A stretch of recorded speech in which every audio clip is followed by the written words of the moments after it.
नमस्कार, Mandawa news update में आपका स्वागत है। मंडावा के झुंझुनू रोड स्थित डंडोवाले बालाजी के मंदिर से कांग्रेस के पूर्व जिलाध्यक्ष सज्जनलाल मिश्रा के नेतृत्व में ट्रैक्टर रैली को रवाना किया गया।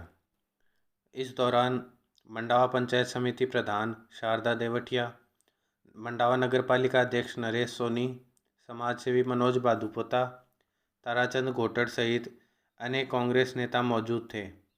मिश्रा ने बताया कि चूड़िया, जीतगढ़, मंडावा, पाटोदा, टाई सहित अनेक पंचायतों के किसान अपने ट्रैक्टर लेकर रैली के रूप में मंडावा डंडोवाले बालाजी के पास आकर रुके तथा वहां से रवाना होकर तेतरा, ढाकाबास, वाहिदपुरा, हितमसर होते हुए झुंझुनू पहुंचे। इस दौरान किसानों का जगह जगह पुष्प वर्षा कर सम्मान किया गया। झुंझुनू में विधायक रीटा चौधरी के नेतृत्व में शहर में घूमकर रैली निकाली तथा सभा में शामिल हुए। रैली और सभा की वीडियो क्लिप्स आप इस वीडियो में आगे देख सकते हैं और मंडावा न्यूज़ अपडेट चैनल के फेसबुक पेज पर भी लाइव वीडियो देख सकते हैं।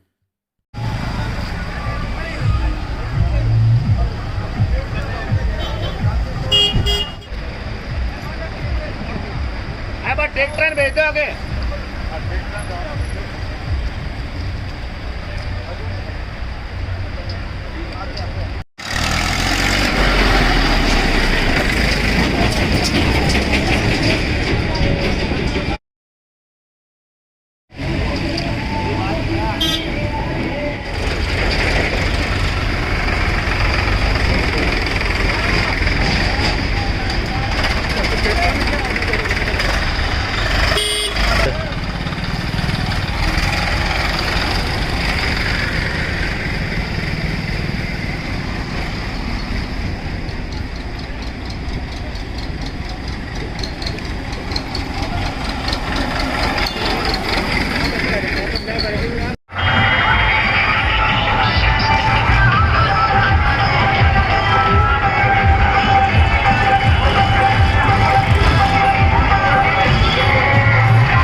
इतिहास क्या हो रहा बोला जी मैं हम तो कोई गलत सूचना मिल गई कि खत्म हो गया और मैं तो तारी मुख कांड आया बोली जो सूण बढ़िया हुआ है अच्छा मेरी उम्र बड़ी से घरा चालो चाह पानी पीवांगा तो उनकी सासू बोली जी के चाह पानी पीवा हमारा तो पिकअप का पीछा ही लगा आया वो काम तो सद्यो ही बोली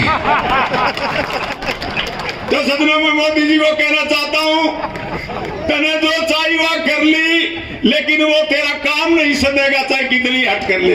जय हिंद, जय भारत। बहुत बहुत धन्यवाद सुभाष जी। अब अगले वक्ता के तौर पर मैं मंच पर आमंत्रित करता हूं हमारी बहन रीटा चौधरी जी के नेतृत्व में किसानों के समर्थन में की जा रही है और केंद्र के द्वारा जो कृषि काले कानून बनाए गए हैं उनके विरोध में ये रैली की जा रही है। आप किसान भाई और मजदूरों, आपकी आवाज उठाने के लिए मंडावा विधायक रीटा चौधरी ने यह कार्यक्रम रखा है। आप इस कार्यक्रम में पधारे, अपना काम छोड़कर यहां तशरीफ लाए। मैं आपका बहुत बहुत शुक्रिया अदा करता हूं, धन्यवाद देता हूं। किसानों और मजदूर भाइयों, यह कांग्रेस ही एक ऐसी पार्टी है, जब अंग्रेजों ने किसानों का और भारतीयों का खून पीना और शोषण करना शुरू किया, तो वो कांग्रेस पार्टी के वीरों ने और इस शेखावाटी के वीरों ने और हिंदुस्तान के वीरों ने उनसे लड़ाई लड़के उनको खदेड़ा है। और आज वही काले कानून जो केंद्र की सरकार जबरदस्ती थोप रही है हिंदुस्तानियों पर, किसानों पर, इसका विरोध आप सबको मिलकर करना है। आज ही नहीं, 2 तारीख की रैली में भी आपको आना है और रीटा जी का जो निर्देश मिले उसी के अनुसार आपको एकजुटता के साथ यह आंदोलन जारी रखना है। मैं ज्यादा नहीं बताते हुए, आप लोग सभी मेरे से ज्यादा जानते हैं कृषि कानून के बिलों के बारे में। ये आपकी फसलें भी लेंगे और आपकी जमीन के मालिक भी बन जाएंगे। कौन बन जाएंगे? अंबानी और अडानी। इसलिए मैं आपसे अभी कह रहा हूं, जो भी कुर्बानी देनी है, जो भी आप इस विरोध कानून के विरोध में लड़ाई लड़नी है, वो आप अभी से तैयारी कर ले और इस लड़ाई को आपको जीतना है, आपको हर हाल में जीतना है। और अगर ये लड़ाई मोदी जी कानून वापस नहीं ले रहे, तो आने वाले समय में आपको सचेत होकर के सरकारें चुननी पड़ेगी और सरकारों को मत देने होंगे। ये भी आपको आज ही ध्यान में रखना है। मैं, आप लोग सभी समझदार हो और किसान भाई हैं, खेती कैसे होती है, दिन रात जो आप आज सब लोग इकट्ठा हुए, एक आवाज पर किसानों की ताकत बनकर आप लोगों ने जो रैली करी और यहाँ पर इकट्ठा हो, उसके लिए बहुत बहुत दिल से आभार और धन्यवाद देना चाहती हूँ। सबसे पहले मैं वीरों की इस धरती को नमन करना चाहूँगी।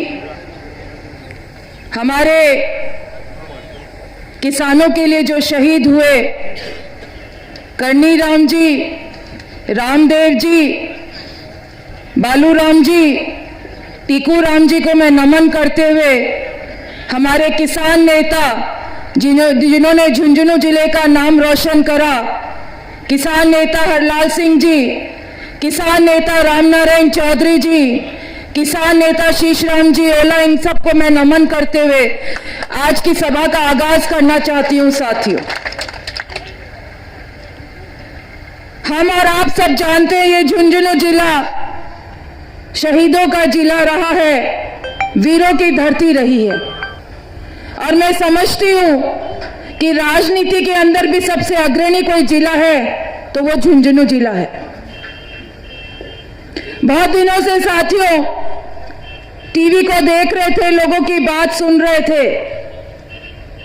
हमारे किसान भाई पिछले 100 दिन हो गए उनको दिल्ली की सड़कों पर बैठे हैं। यहां पर किसान की आवाज उठाने वाले हमारे साथी पीछे कलेक्ट्रेट के सामने धरने पर बैठे हैं। जगह जगह धरना और प्रदर्शन किया जा रहा है साथियों। लेकिन आप हट धर्मिता देखें इस मोदी सरकार की कि उनके कान पे जू भी नहीं रेंग रही है। जिस सर्दी के अंदर किसान वहां पर पहुंचा, कितनी ठिठुराती हुई सर्दी थी, वो सड़क पर बैठा था, अपना हक मांग रहा था और मोदी जी से कह रहा था कि आप हमसे वार्ता करो, हमारी बात सुनो।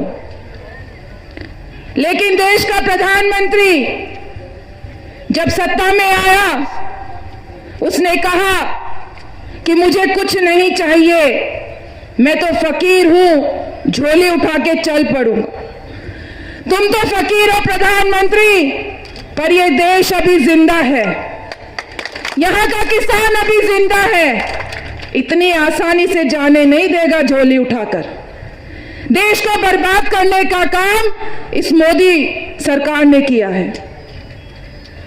प्रधानमंत्री जी कहते हैं अपने भाषण में, मैं प्रधान सेवक हूं, और प्रधान सेवक को अचानक देश की चिंता हो गई। साथियों, उनके अंदर सबकी मदद करने का जज्बा जागा, बिना मांगे मदद करने की उनकी आदत आई, और बिना मांगे उन्होंने गरीब जनता की मदद करी नोटबंदी करके।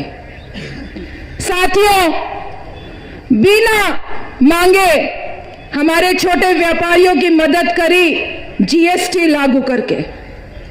साथियों, जब देश कोरोना महामारी में जल रहा था, हमारे राजस्थान का मुख्यमंत्री चिंतित हो रहा था, तब हमारा देश का प्रधानमंत्री ट्रंप जिंदाबाद कर रहा था। मध्य प्रदेश की सरकार गिराने में लगा था, कांग्रेस के नेताओं को खरीदने में लगा था। किस तरीके से इस देश से कांग्रेस की सत्ता को हटाया जाए, लोगों के दिमाग से कांग्रेस कैसे निकले, उसका षड्यंत्र रच रहा था। और एकदम से कोरोना महामारी ने जब पूरे देश को जकड़ लिया, तो अचानक मोदी जी को भलाई की सूझी, बिना सोचे समझे देश के अंदर लॉकडाउन कर दिया और गरीब मजदूर को सड़क पर रोने के लिए छोड़ दिया। यही खत्म नहीं हुआ कल्याण करने का सिलसिला इस मोदी जी का, और उन्होंने बिना सोचे समझे, किसानों ने कोई मांग नहीं करी साथियों, और ये 3 काले कानून लाकर किसानों के ऊपर थोपने का काम करा। और ये 3 काले कानून कब लाया साथियों? जब लॉकडाउन चल रहा था, लोग बीमारी से डरे हुए थे, अपने घर के अंदर दुबके हुए थे, तब मोदी जी बाहर निकले, संसद के अंदर प्रस्ताव लाए, और बिना किसी से राय मशवरा करे इन्होंने ये कानून पास कर दिए।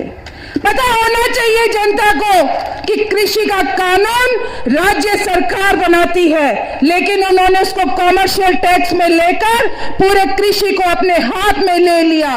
मैं ये बताना चाहती हूँ साथियों, ये देश अंबानी और अडानी से नहीं चलता, ये देश किसानों से चलता है साथियों, गरीब मजदूर से चलता है साथियों।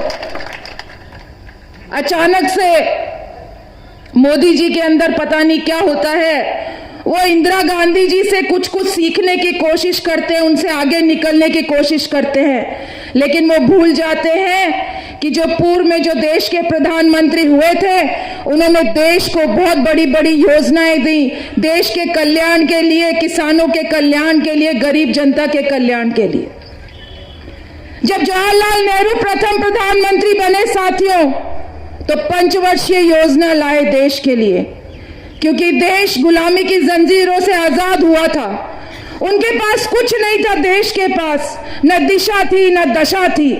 उन्होंने अपनी सूझबूझ से सभी साथियों को, चाहे पक्ष के हो चाहे विपक्ष के हो, मंत्रिमंडल बनाया और सबको जिम्मा दिया कि मेरे देश का किसान कैसे खुशहाल होगा, मेरा देश आगे कैसे बढ़ेगा, इसको लेकर योजना बनाए।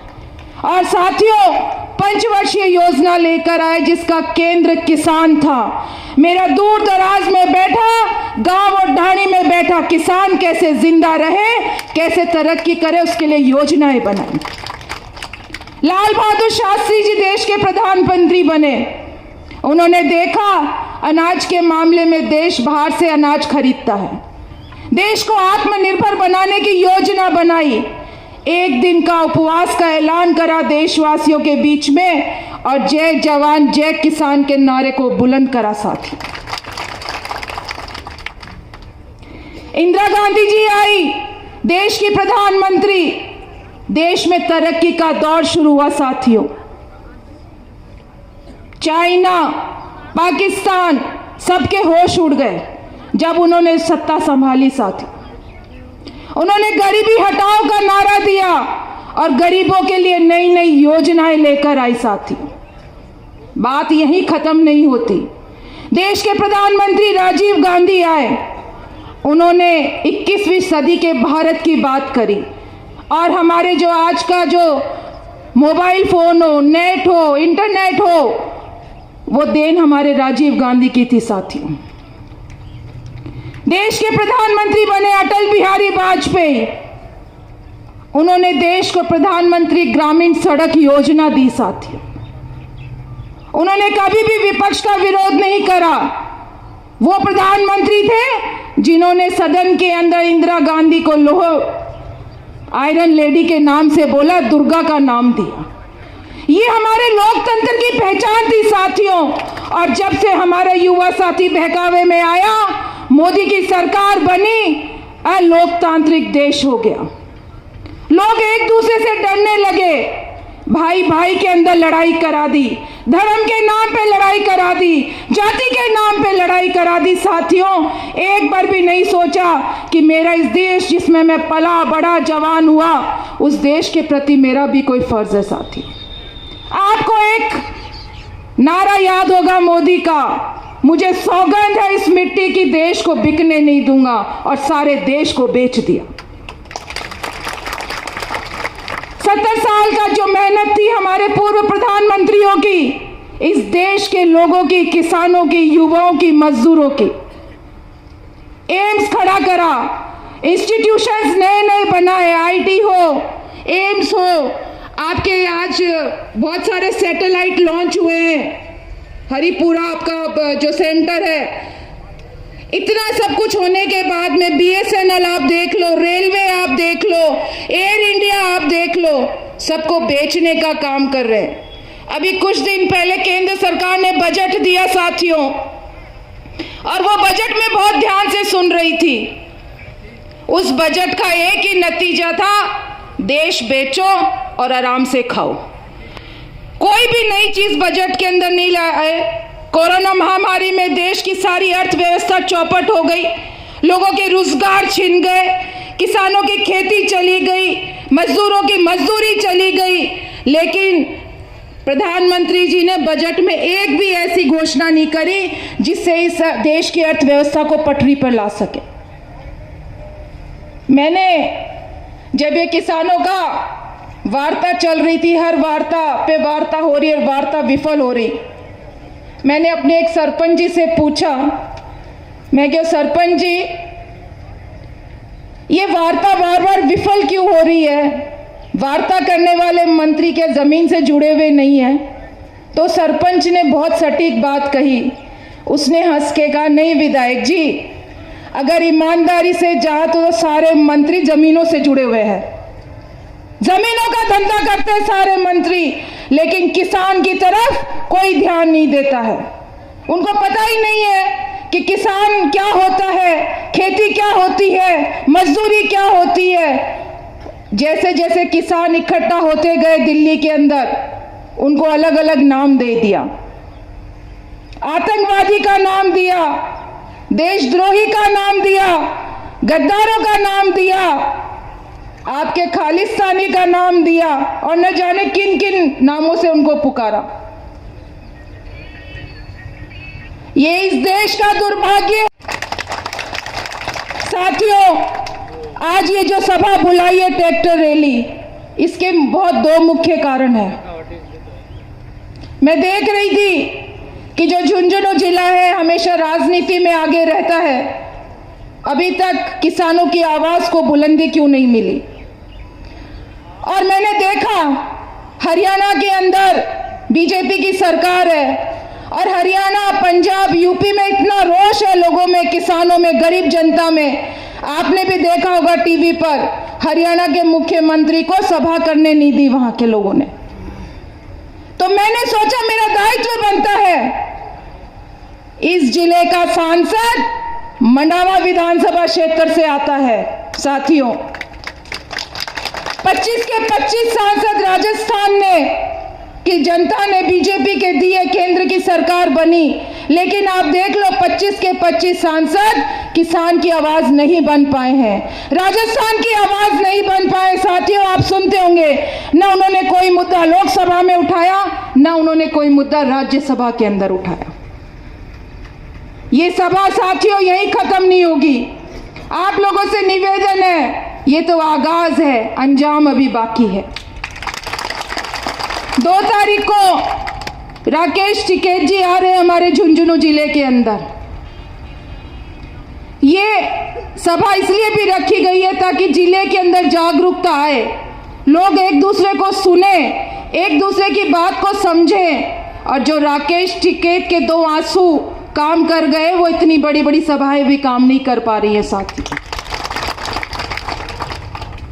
क्यों वो किसान नेता लोगों के बीच में घूम रहा है, क्यों वो जिले जिले में घूम रहा है, प्रदेश प्रदेश में घूम रहा है, ताकि हमारे किसानों को आराम मिल सके साथी। ये जो 3 काले कानून है, ये सिर्फ किसानों की बर्बादी नहीं है, ये इस देश की बर्बादी भी है साथियों। मैं आपको समझाना चाहूंगी, मैं माफ़ी चाहती हूँ, हमारे युवा जाट महासभा प्रदेश अध्यक्ष कुलदीप जी ढेवा हमारे बीच में हैं, कृपया मंच पर आएँ। मैं माफ़ी चाहती हूँ, आए आप मंच पर, निवेदन आपसे। साथियों, ये जो पहला कानून ये लेकर आए हैं, कृषक उपज और व्यापार और वाणिज्य, यह कानून लेकर आए, ये मंडियों को खत्म करने का कानून है, एमएसपी खत्म करने का कानून है सर।